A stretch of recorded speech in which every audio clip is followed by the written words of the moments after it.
Yeah, my name is Wani Emmanuel.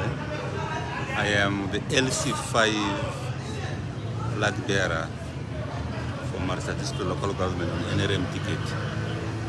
I am happy that lastly justice was delivered from the tribunal.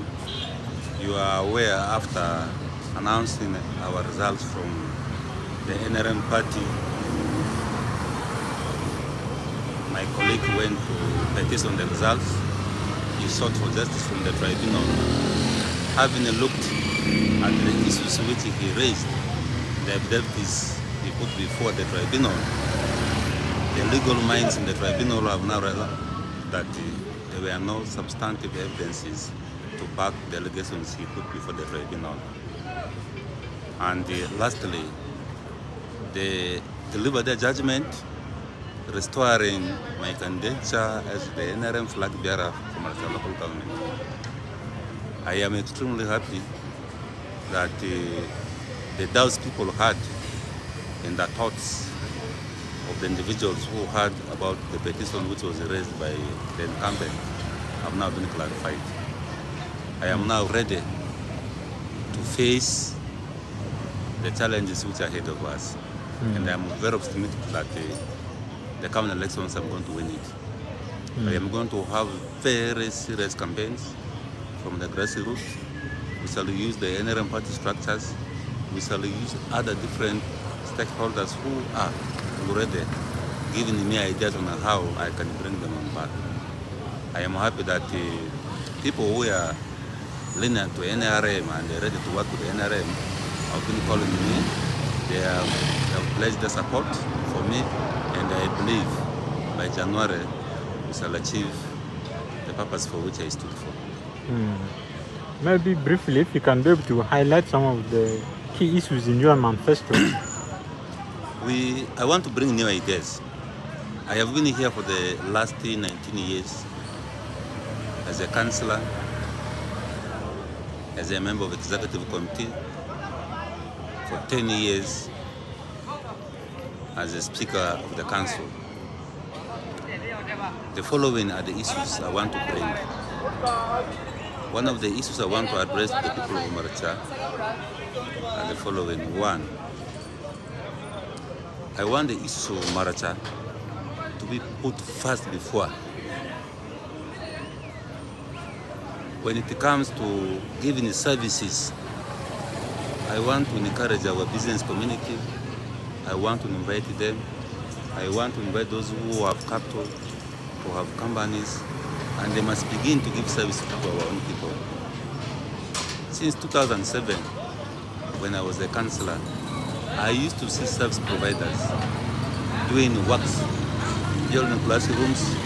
They used to get contractors from any of the parts of the region, Yumbe, Madeo Polo, but I don't see any viable company which was registered in the names of our own sons and brothers.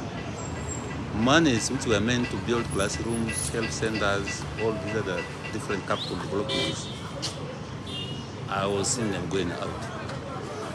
The time I will take office, I want to ensure that our people must get registered. They must have the companies which must be pre-qualified. They must now begin to bid for services in the district. And I believe that money will be reinvested in Maracha and it will help our own people. Because those other persons who have been in the business with the local government, the monies they take, they either go to Yumbe, they go to Arua, they go to Madi, they go to Kobok. Because when you go and they look at the monies they have invested back in Arua city, you wonder where our people are. We had the issues in the recruitment. All the former counties are now local governments. When it comes to giving service to our people, recruiting our own people, I will make sure with the help of the council and the executive that priority be given for our own people of Maracha. Even if the law says that any Ugandan is qualified to be recruited in any part of the country, I think in Uganda we have very many laws which we can bend. There are sayings that our laws are better implemented in Rwanda. Why don't, for example, if there are positions for teachers, for primary teachers, imagine, if there are 15 in Marata, why don't we give this position to our own sons and daughters? Why should we encourage to employ people who come from Koboko, who come from Yumbe, who come from Hoima? I was disgusted one time when a mere driver from Hoima was recruited here, and yet we have our own brothers and sisters who are even qualified to be drivers here. Therefore, Maracha in my manifesto is going to be first priority. Why will it be like that? Because some people may see that as you are trying to promote tribalism. It happens. I want to inform you that in other local governments, when you go for interview, people use their local languages. You go to Koboko here, people they speak in Kakwa. I attended the interview in Moyo, people were speaking Madi. You go to Yumbe, people speak Aringa. Why don't we encourage our own sons and daughters who are educated and they have not been employed for a long time to get opportunities here?